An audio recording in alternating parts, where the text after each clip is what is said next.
Welcome to our Wild West story. Where are you watching from? Please subscribe and state and comment. Let's dive in.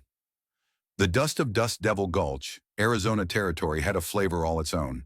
It was a gritty compound of pulverized sandstone, forgotten dreams, and the fine, sifted sorrow of 100 lonely souls. For 10-year-old Leo, it was the taste of every morning, the grit on his tongue as he woke on his thin straw pallet at the St. Jude's Home for Unwanted Children. St. Jude's was a long, low adobe building that sagged in the middle as if weary of the unforgiving sun. It was run by Mrs. Gable, a woman whose heart seemed to have been kiln-fired into a hard, brittle ceramic. Her charity was as thin as the broth she served, and her patience was a currency she'd long since spent. Leo's world, however, was not defined by the dust or by Mrs. Gable. It was defined by the small, warm hand that was almost always tucked into his. It belonged to his sister Lily, who was 6 years of sunrises and a universe of hope packed into a tiny bird-like frame.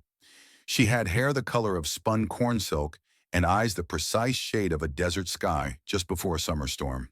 She also had a cough, a dry, persistent little rattle that worried Leo more than the scorpions in the woodpile or the bigger boys who tried to take his bread.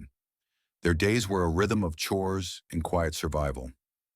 Leo would mend fences that were more patch than post, haul water that seemed to evaporate before it reached the cistern, and scrub floors until his knuckles were raw.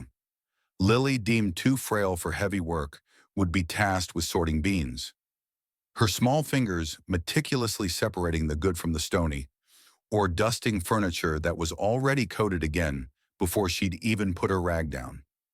In the quiet moments, they had their treasures. Their greatest was a story their mother used to tell, a whisper of a place with green grass that tickled your feet and a creek that sang over smooth stones. Their only physical treasure was a small, crudely carved wooden bird that their father had whittled for Lily before the fever took them both 2 years prior. Lily kept it clutched in her hand when she slept, its polished wood a tangible link to a life almost forgotten. One sweltering August afternoon, a new kind of dust cloud appeared on the horizon. It wasn't the flighty, aimless dust of the wind. This was a purposeful, steady plume kicked up by a wagon and 2 sturdy-looking horses. It rolled into town and stopped directly in front of St. Jude's. A hush fell over the dusty yard where the children were pretending to play. Visitors were rare, and wagons like that usually meant one thing. Someone was looking for a farmhand, a stable boy, a cheap source of labor to be worked until they were as worn out as an old saddle. It meant one of them might be leaving. For Leo, the thought was a cold stone in his gut. Leaving meant separation. The man who descended from the wagon was built on a scale that seemed to challenge the vastness of the landscape itself. He was tall and broad, dressed in dusty but well-made denim and leather. A wide-brimmed hat shadowed a face that looked as if it had been carved from the same red rock as the surrounding mesas. His features were stark, a strong jaw, a straight nose, and eyes that were lost in the deep canyons of his weathered face.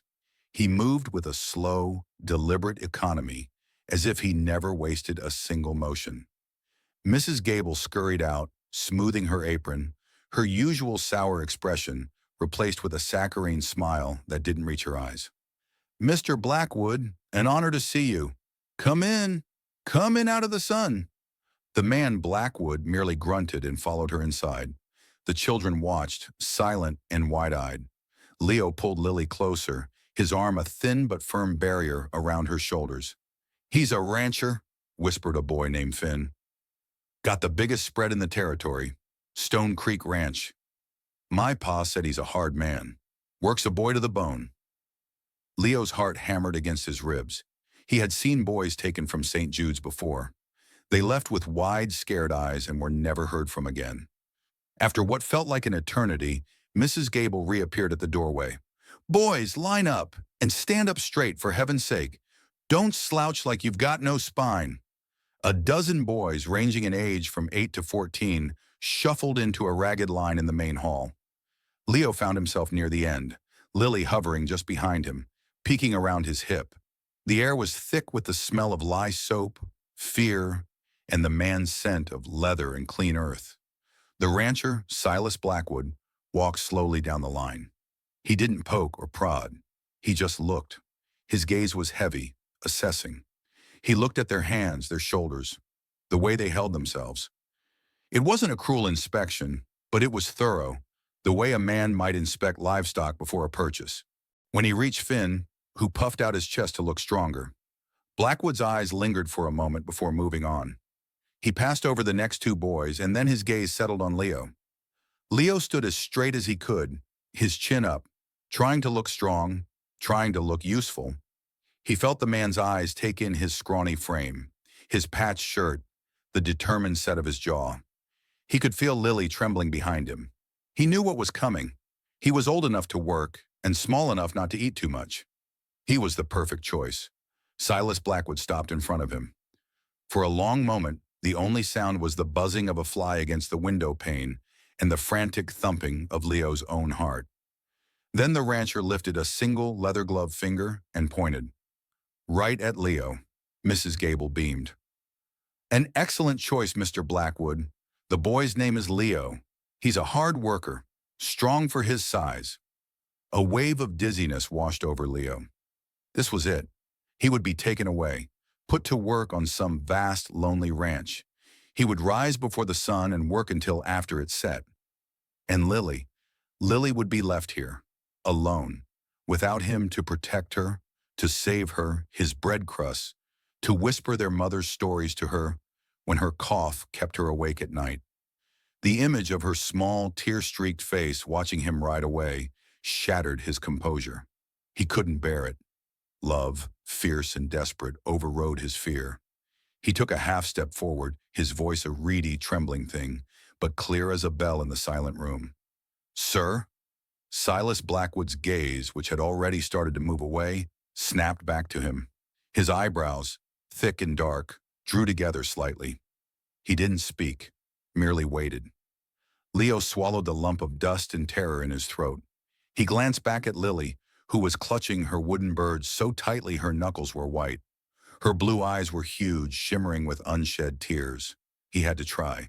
Can you take her instead of me? The words hung in the air, audacious and heartbreaking.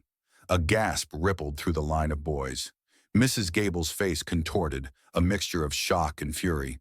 Leo, hold your tongue! The gentleman chose you! She hissed, starting forward.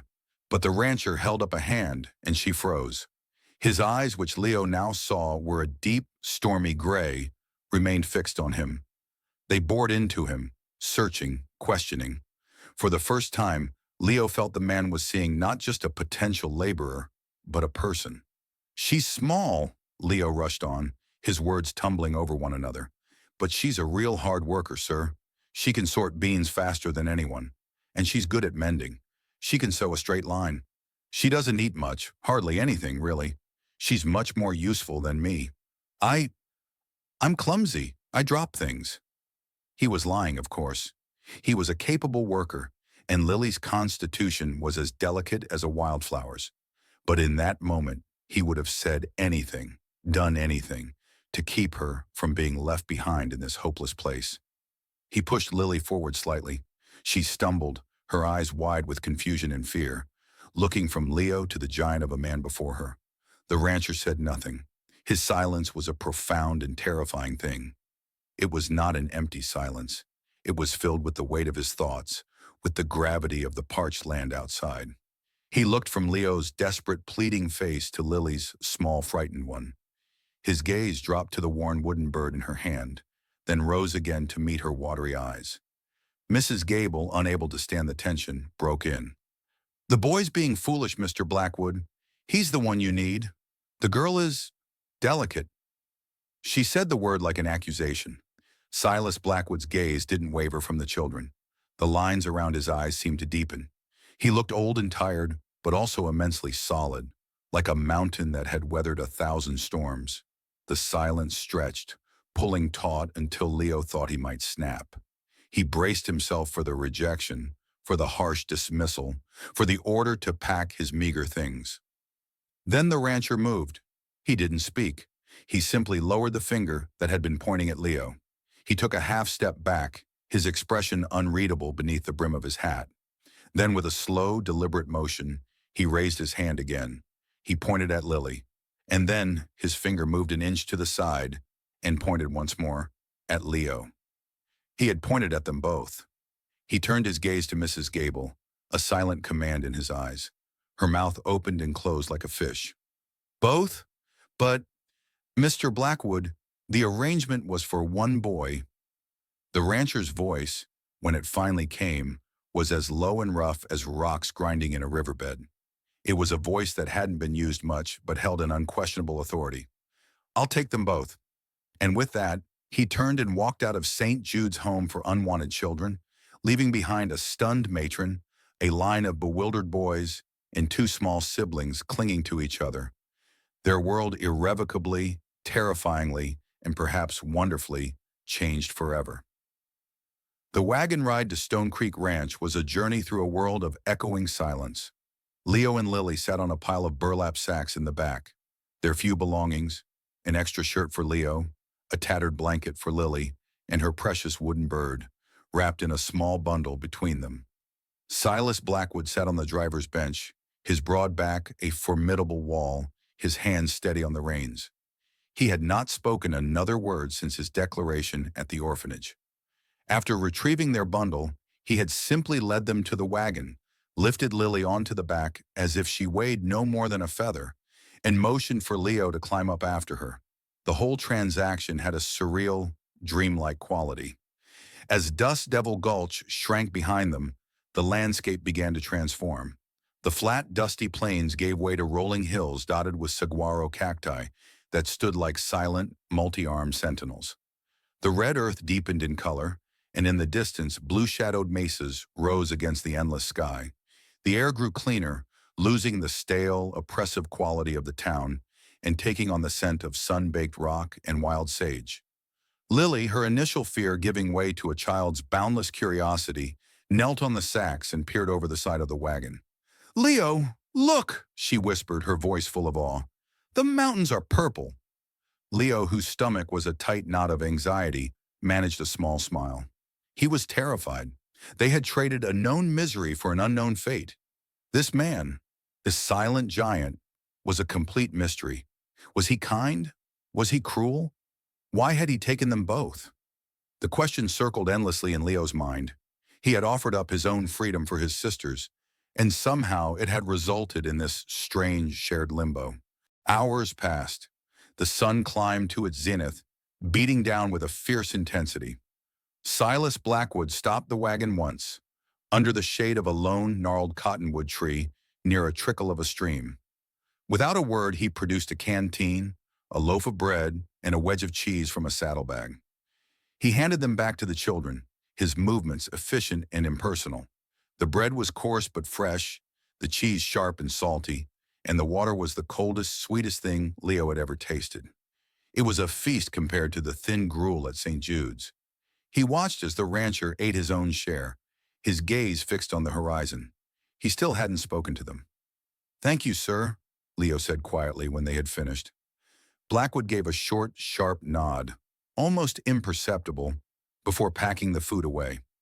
It wasn't unkind, but it wasn't friendly either.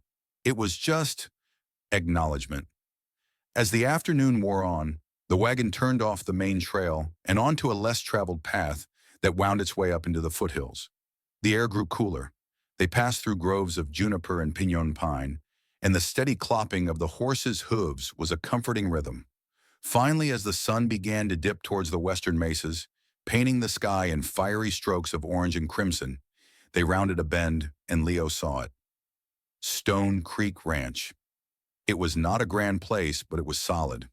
The main house was built of thick, dark logs and fieldstone, with a wide porch and a stone chimney from which a thin curl of smoke spiraled into the evening air.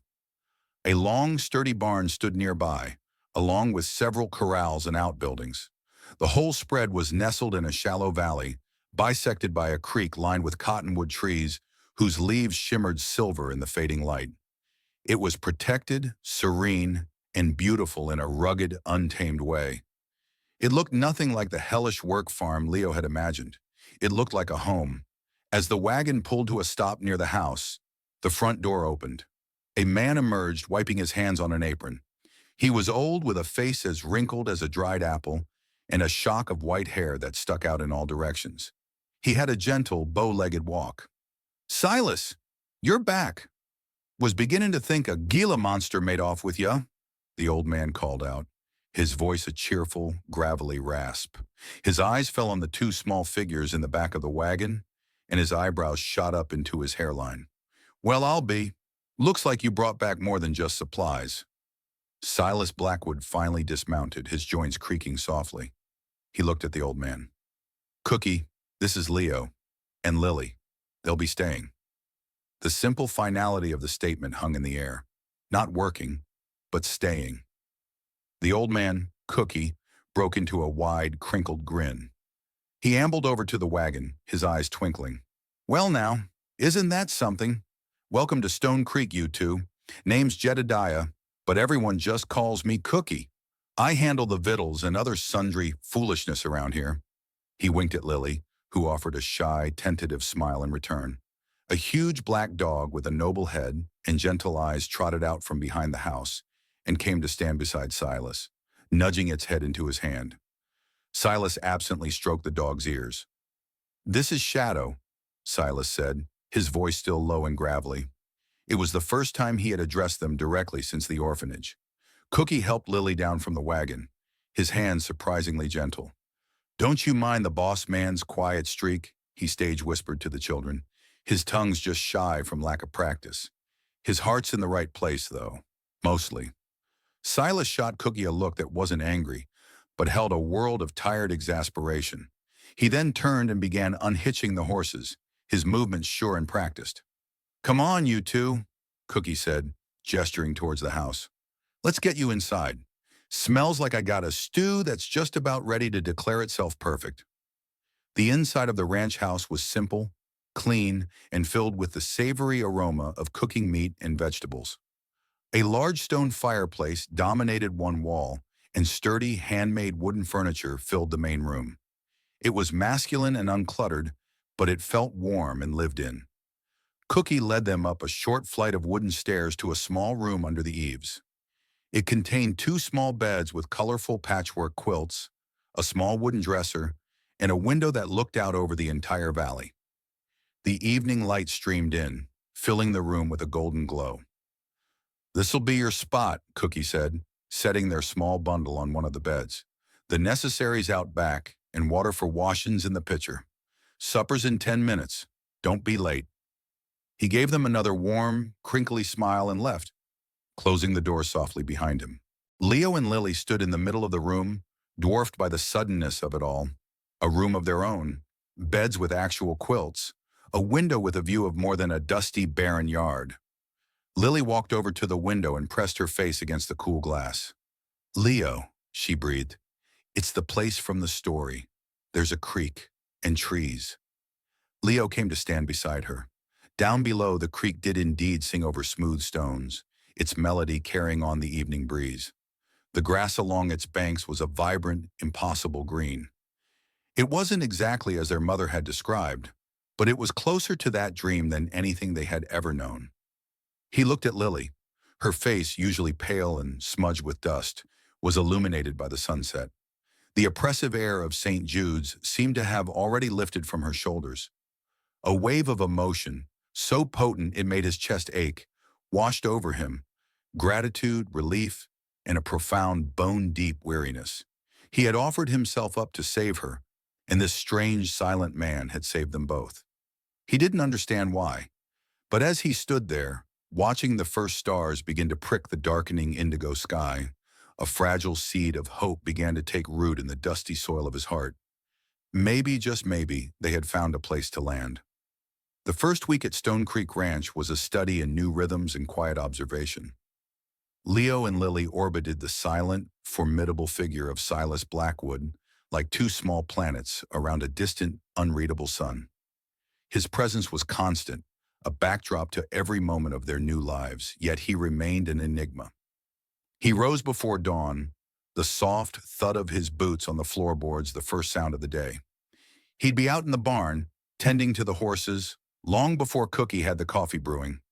He worked tirelessly, his energy seeming to come from the earth itself.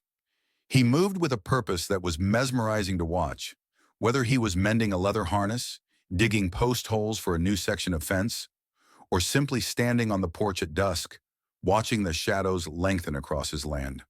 His communication remained sparse, often consisting of a nod, a grunt, or a simple gesture. But Leo began to realize that the rancher's silence was not an angry or dismissive one. It was a deep, settled quiet, like a still pool of water. And within that quiet, there were moments of unexpected consideration. On their second day, Silas found Leo watching him groom a tall, chestnut-colored mare. Without a word, the rancher held out a soft brush. Leo took it, his hand trembling slightly. "Easy strokes," Silas said, his voice a low rumble. "With the grain of the coat, she likes a firm hand." Leo did as he was told, mimicking the rancher's long, smooth motions. The mare, whose name he learned was Bess, nickered softly and leaned into his touch. A thrill shot through Leo. He had never been this close to such a magnificent animal. He spent the next hour brushing Bess until her coat shone like polished copper, a feeling of pride swelling in his chest. Silas watched him for a few minutes, then gave a single approving nod before moving on to another task. That nod felt like 100 words of praise. Silas seemed unsure what to do with Lily. She was too small for the heavy work of the ranch, and he seemed almost afraid of her fragility. He would watch her from a distance as she explored the area around the house, her corn silk hair a bright spot against the rustic landscape. It was Cookie who gave Lily her purpose. He set her to work in the small vegetable garden behind the house, showing her how to tell a weed from a seedling and how to gently water the thirsty tomato plants. Lily took to the task with a solemn joy, her small fingers patting the dark, rich earth around the base of a squash vine as if tucking it into bed. One afternoon, Silas came in from the fields, his face grim with dust and sweat. He stopped dead in his tracks on the porch. Lily was sitting in her garden patch, her back to him. She was singing. It wasn't a real song with words, just a soft, meandering melody, a happy little tune she hummed to the plants. Leo, who was replacing a loose board on the porch steps, saw the look on the rancher's face. It was a complex expression, a mixture of surprise, pain, and something else Leo couldn't name. The hard lines of his face seemed to soften for a fleeting moment. He stood there listening until Lily's song trailed off. Then, as if shaking himself from a trance, he turned and went into the barn without a word. The heart of the ranch, Leo quickly discovered, was Cookie. The old cook was a bottomless well of stories, advice, and freshly baked biscuits. He was the one who explained the unwritten rules of Stone Creek, who taught Leo how to tell a storm cloud from a heat haze, and who always made sure Lily had an extra spoonful of honey for her oatmeal. "Don't you worry about the boss," Cookie told Leo one evening, as they sat on the porch, watching the fireflies begin to blink in the twilight. "He ain't always been this way. There's a whole lot of words locked up inside him is all. The key got lost some years back." "What happened?" Leo asked, his curiosity getting the better of him. Cookie sighed, tamping tobacco into his pipe. "That's his story to tell, son, not mine. Just know this, he's a good man, a right and proper man. He saw something in you too, something he thought was worth having around." Life settled into a routine. Leo's days were filled with meaningful work. He learned to muck out a stall without complaint, to patch a roof, to gather eggs from the surprisingly cantankerous hens. His body, once thin and wiry, began to fill out. The Arizona sun browned his skin, and the hard work built muscle on his arms. The constant gnawing hunger he'd felt at the orphanage was replaced by the pleasant ache of a day's labor and the satisfaction of a full belly. Lily, too, was transforming. The clean, dry air of the foothills was doing wonders for her. Her persistent cough began to fade, replaced by a ready giggle. The pinched, worried look in her eyes vanished, and the color returned to her cheeks. She spent her days with Cookie, in the garden, or exploring the creek bed, her pockets always full of smooth, colorful stones. The black dog, Shadow, became her constant companion and self-appointed guardian, his big, gentle presence always at her side. One evening, a fierce thunderstorm rolled in, a magnificent and terrifying display of nature's power. Lightning split the sky, followed by peals of thunder that shook the very foundations of the house. Lily, terrified of the noise, began to cry. Leo rushed to comfort her, but her sobs only grew louder with each clap of thunder. Suddenly, the door to their room creaked open. Silas stood in the doorway, a lantern in his hand casting long, dancing shadows on the wall. He looked at the two children huddled on the bed. He didn't say a word. He walked over, pulled up a small wooden chair, and sat down beside their beds. He just sat there, his massive presence a silent, solid shield against the storm. He didn't offer empty platitudes or tell Lily not to be afraid. He simply shared their space, his stillness a powerful anchor in the roaring chaos outside. After a while, Lily's sobs subsided into hiccups. She peeked at him from under her blanket. Silas reached into his pocket and pulled out a small block of soft pine and a whittling knife. In the flickering lantern light, his large, calloused hands began to work, the knife moving with a surprising grace and precision. Shavings of wood fell to the floor like pale snow. Leo and Lily watched, mesmerized, as a shape began to emerge from the wood. The thunder still boomed outside, but the fear had receded, replaced by a quiet fascination. Slowly, under the rancher's patient knife, the block of wood transformed. It grew a long neck, a flowing tail, and four sturdy legs. It became a horse, a perfect miniature replica of Bess, the chestnut mare. When the storm had passed, leaving behind the clean smell of rain-soaked earth, Silas blew softly on the little horse, clearing away the last of the wood shavings. He held it out to Lily. She reached out a hesitant hand and took it. It was smooth and warm from his grasp. She looked from the wooden horse to the rancher's shadowed face. "Thank you," she whispered, her voice thick with sleep. Silas merely nodded. He stood up, picked up his lantern, and left the room as silently as he had entered, leaving the two children in the quiet aftermath of the storm, with a second wooden animal to join the first. Leo lay awake long after Lily had fallen asleep, her breathing deep and even, her two small wooden treasures clutched in her hand. He thought about the man in the chair, a man who wouldn't use words to comfort a frightened child, but who would sit in the dark with her and carve her a piece of his world. Cookie's words came back to him. There's a whole lot of words locked up inside him. The key got lost some years back. Leo didn't know what that meant, not really, but as he drifted off to sleep, lulled by the sound of dripping water from the eaves, he had a feeling that he and Lily had stumbled into the quiet, wounded heart of a great mystery, and he knew with a certainty that settled deep in his bones that he wanted to stay long enough to see it solved.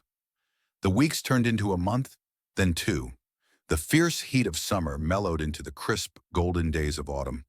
The cottonwood trees along the creek turned a brilliant yellow, their leaves like scattered coins on the water's surface. For Leo and Lily, Stone Creek Ranch had become the only real home they had ever known.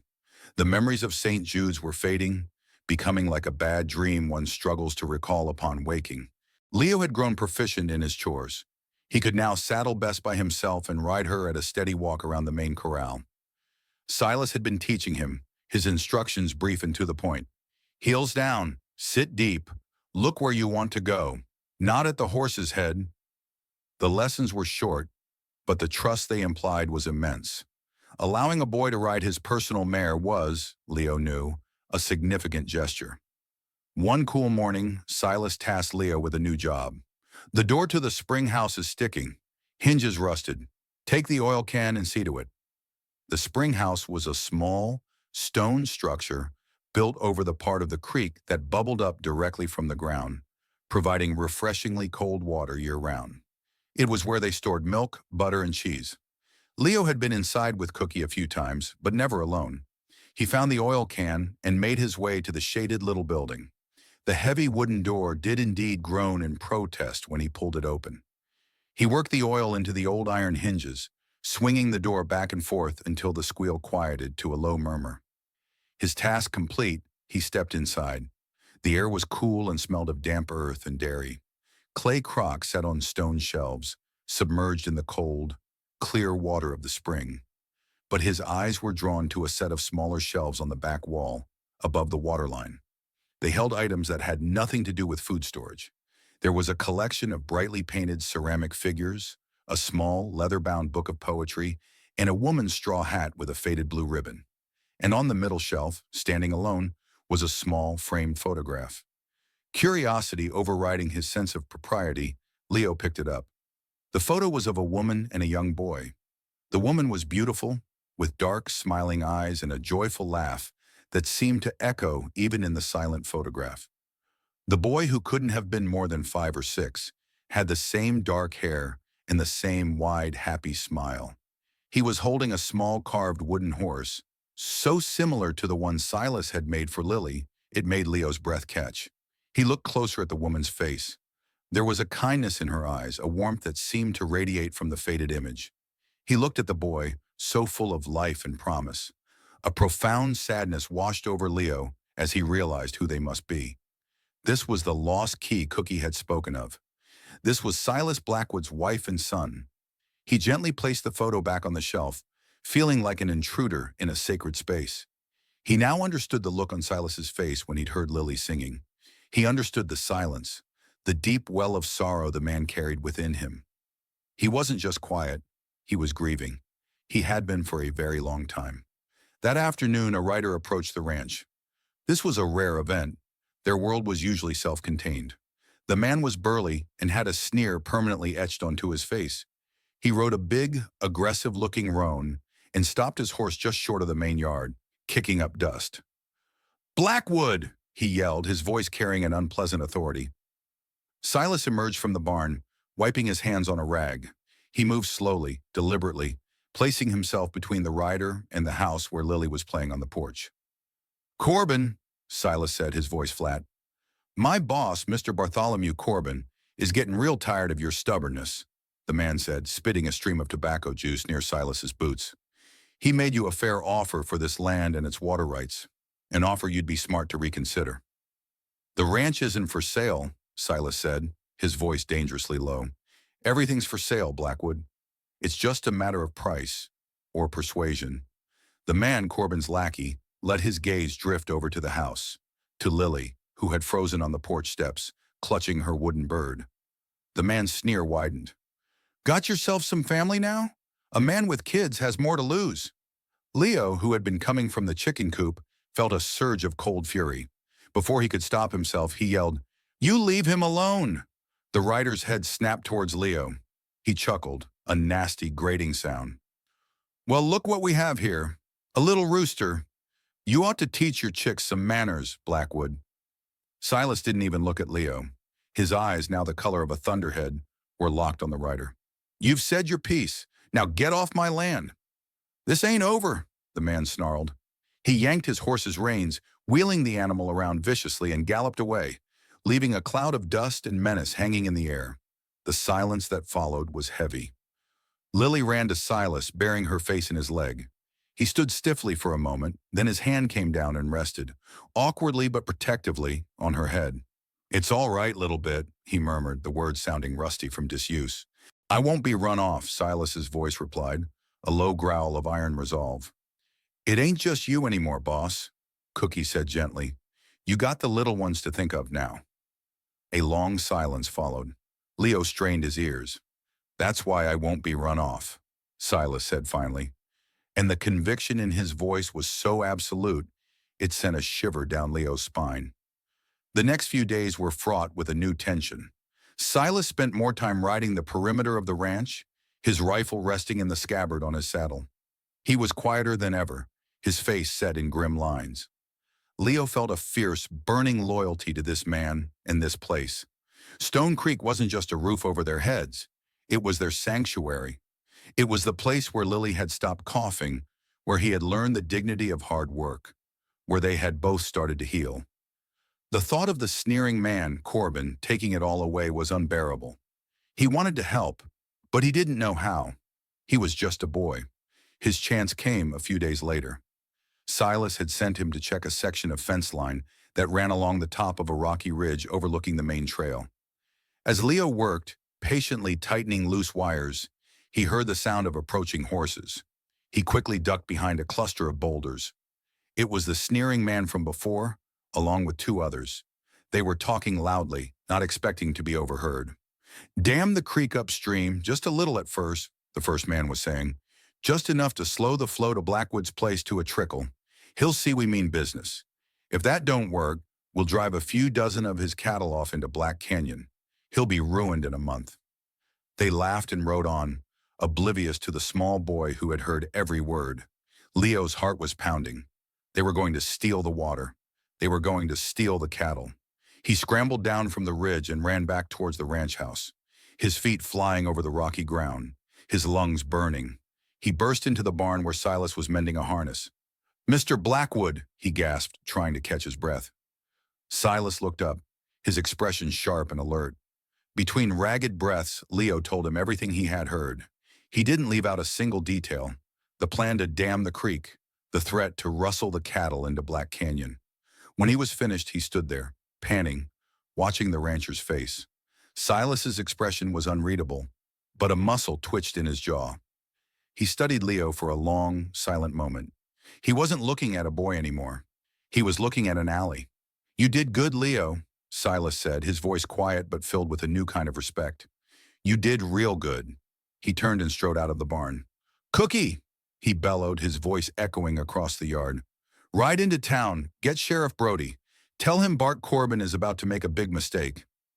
Then he turned back to Leo. "You stay with Lily. Keep her in the house." He paused, then added, "Bolt the door." He went to the tack room and emerged a moment later with his rifle in one hand and a box of cartridges in the other. Shadow, the dog, was at his heels, a low growl rumbling in his chest.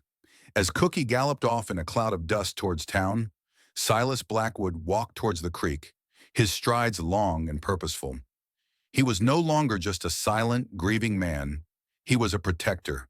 He was a rancher defending his land, his home.